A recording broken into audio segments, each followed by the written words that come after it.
Free zone after 15 to 20 years.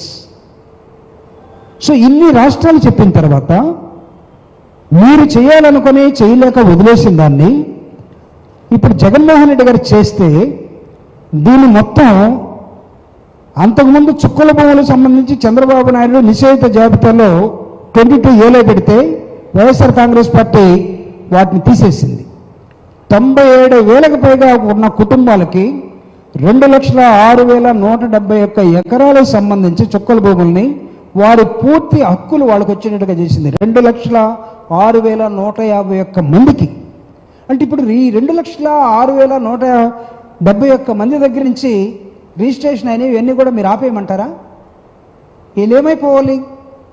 వీళ్ళందరూ నిరుపేదలే కదా. వీళ్ళందరూ 100 గజాలో లేకపోతే 1 ఎకరానో లేకపోతే 2 ఎకరాలనో ప్రభుత్వం ఇచ్చిన దాని మీద దాన్ని వాల్యూ పెరుగుతుంది కాబట్టి భూమి అవుతా ఉంది ల్యాండ్ ఎక్కడైనా సరే. అందుకే కదా డాక్టర్ బాబాసాహెబ్ అంబేద్కర్ ఈ దేశంలో స్వతంత్రం రాకముందు ఒక ల్యాండ్ సర్వే జరిగింది. స్వతంత్రం వచ్చిన తర్వాత ఈ దేశంలో ల్యాండ్ సర్వే జరగాల్సిన అవసరం ఉంది, చేయండి ల్యాండ్ సర్వే అంటే 76 సంవత్సరాలు ఎవరు పట్టించుకున్నాడు ఈ దేశంలో? ల్యాండ్ ఎవరి చేతుల్లో ఉంది? మీరు ల్యాండ్లెస్ పీపుల్ని అడుక్కు తినేవాళ్ళగా తయారు చేసి జీవితకాలం ఓ పక్క చెప్తా ఉంటారు, మళ్ళా ఇంకొక 40 సంవత్సరాలు అయిపోతే మనం డెవలప్డ్ కంట్రీ అవుతామని. ఎట్లా అవుతాడు? అడుక్కు తినే దేశం అవుతుంది ఈ విధంగా చేసుకుంటూ పోతే.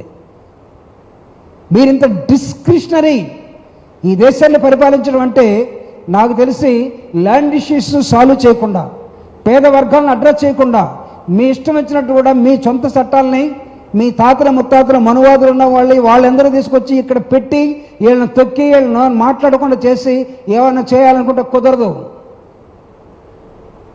ఓ పక్క చూడండి, పొరుగునున్నటువంటి రాష్ట్రాల ప్రధానమంత్రులే పారిపోతున్నారు. I'm sorry, I'm not inviting, but this thing also.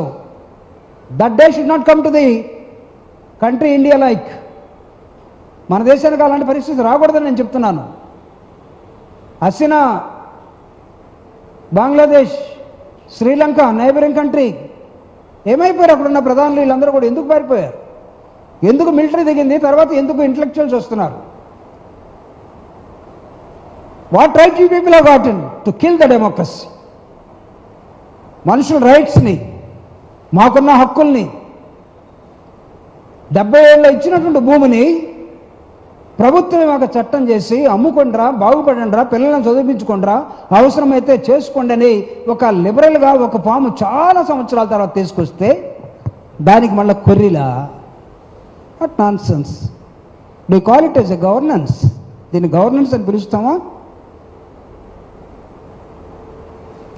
వ్యక్తుల మీద వ్యతిరేకతతో, పార్టీల మీద వ్యతిరేకతతో గవర్నెన్స్ని మీరు చేయాలనుకుంటే అందుకే సో బ్యాక్వర్డ్. మనం ఇంత వెనకబడిపోవడానికి కూడా కారణాలు ఇవే. వైఎస్ఆర్ కాంగ్రెస్ పార్టీ చాలా స్పష్టంగా, ఒకవేళ జగన్మోహన్ రెడ్డి గారు తీసుకొచ్చినటువంటి ఈ చట్టంలో ఎక్కడైనా సరే తప్పులుంటే ఎస్, ఆ తప్పుల్ని మీరు సరిచేయండి. We welcome it. That should be the continuous process of the government. Government అనేది కంటిన్యూస్ ప్రాసెస్ ఏంటంటే అలాంటివి చేస్తే